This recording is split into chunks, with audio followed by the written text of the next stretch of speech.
What is up, guys? This is Josh over here at Team Sci coming at you with yet again another deck profile. Now, today we're going to be taking a look at my Goddess of the Full Moon deck that some of you were requesting after watching that match of me and Steven play. Now, the deck is pretty standard for the most part, but this is a deck I've been playing for the past couple weeks, so let me know what you guys think about it. So anyways, getting into the deck, we have God Hockey Chibiyoshi. This is basically the starter you have to run because it is a ride chain based deck.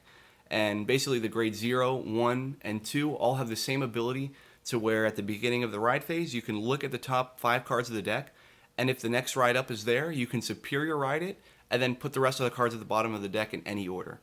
So not only can you hit your ride chain like that, but it also lets you essentially legally stack your deck so that you potentially put your opponent on a timer to where when you hit your stack at the end of the game, you're just going to be shitting out triggers. But that's definitely the starter that you run. Onto the grade zeros.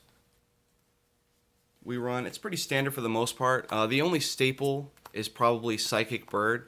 Other than that, you can run whatever other crits that you want, but you definitely want to run 12 critical triggers.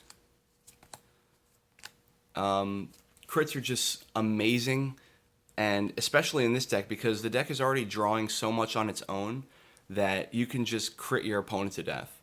And outside of like Kieran, OTTs don't really have a unit that pressures your opponent a lot other than Silent Tom, but Vanguard wise they don't really have a card that pressures your opponent very much because all of your stars are basically drawing you cards. But that's why you run the 12 crits, that way you can just literally crit your opponent to death. Then to round off the triggers, we run 4 of the Sphere Magus heal trigger. I like this heal better than the other one, just because I like the way it looks and it's a promo. But as for heals go, like you have to run heals. They're just sacky, and especially in this deck, you have the potential of boosting with this, and then her effect, she boosts for 6, and then she can shuffle back into the deck at the end of the battle. So it's not very good against Diablo because you're losing units. But against everything else, it's pretty decent, and it gives you another heal back in the deck. And obviously, like if you're getting low and you've already hit your stack, and you have like 5 to 10 cards left in deck, you can just soul charge those and just increase your chances of hitting heals like exponentially. Onto the grade 1s, pretty standard for the most part. We run 4 of the grade 1 ride chain. You have to run this, like I said, it's a ride chain deck. And this has the same effect as the grade 0 when at the beginning of the ride phase you can look at the top 5, and if the grade 2 is there you can superior ride it. And it's a 7k body, it's not bad, an ideal number for a grade 1. Then we have obviously 4 of the unflipping perfect guards. Not much explanation behind that. You have to run perfects, and I like the unflippers because they give you a potential to reuse your Takamikazuchi or reuse your Susano just to net more advantage. And then the rest of the grade 1s is kind of like whatever you want to run. It's kind of tech choices because these are basically the only 2 staple grade 1s that you have to run. So my kind of tech cards are 2 of the Stride Fodder. The deck's main focus is to stride every turn, so I wanted to make that more consistent by adding more ways to stride. So I have 2 of those in there. I also run 3 of the Oracle Guardian Gemini. With Silent Tom, this lets you hit 16, which is like an ideal number in this meta.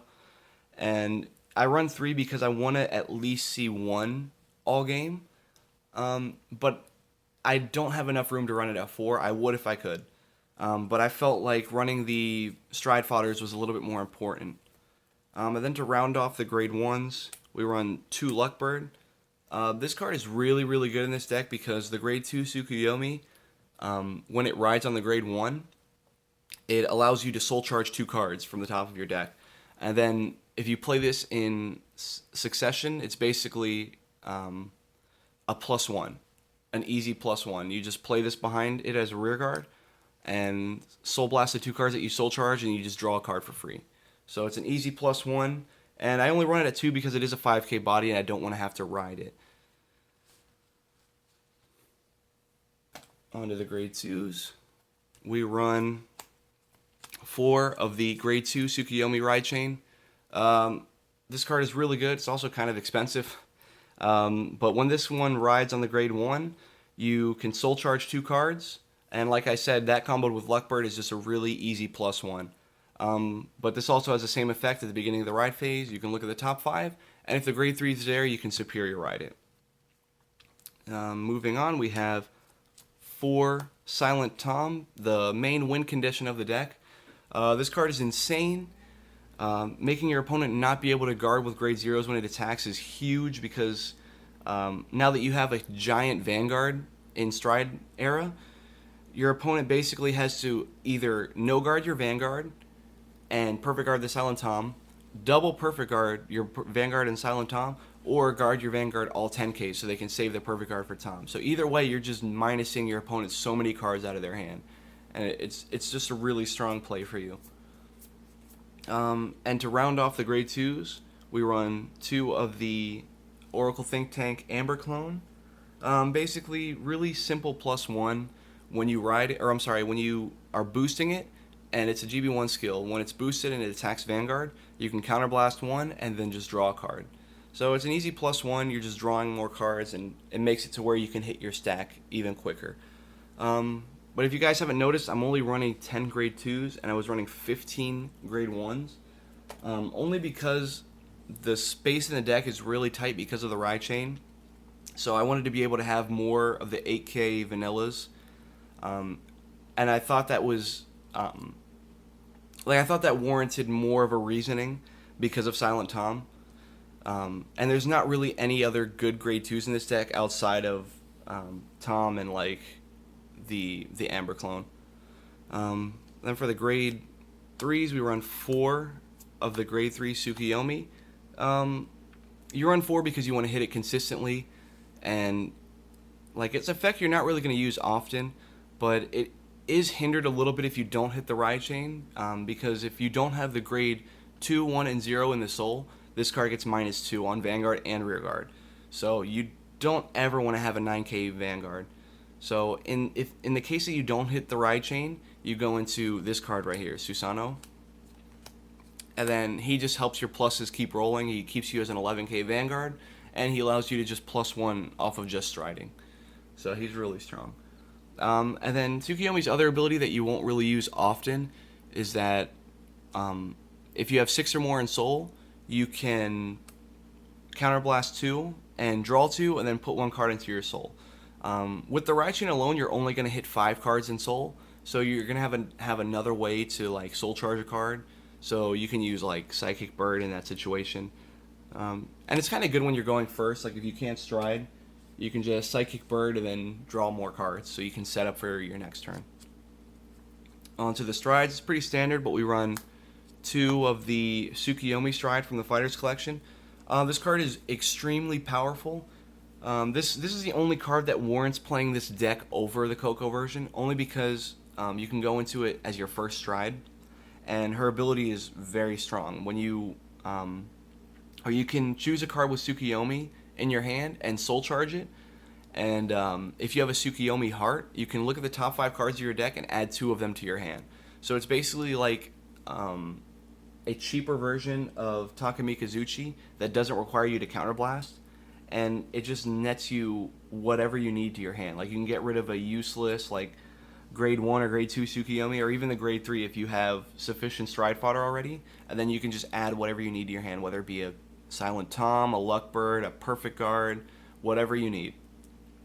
Then we run 2 of the Soaring Auspicious Beast Kirin. Basically, if you don't hit the ride chain, you want to go into this as your first stride with Susanoo. And it's really good because on hit, it can potentially add another card to your hand, because when it hits, you look at the top 2 and you add 1 to your hand. So it's just really strong, and it either forces your opponent to guard it or you +1. So really good card. And then to round off the Grade 4s, we run 4 of the Takamikazuchi. This card is insane for the deck. It's basically a GB2 skill, and you counterblast 2, flip a copy of it over, and then you look at the top 4, add 2 cards from your hand to your deck, or from your deck to your hand, and then you put the rest at the bottom of the deck in any order. So basically, it's another way to stack your deck, and it's another way to just add more cards to your hand. Like late game, you want to add a Tom to just finish your opponent off. So this is like the perfect way to make your Tom line consistent. But that's basically the gist of the deck. It's really good, and I implore you guys to try it out because it is a really strong deck. But I'm always biased towards Soulless. Like I'm always going to be playing Soulless.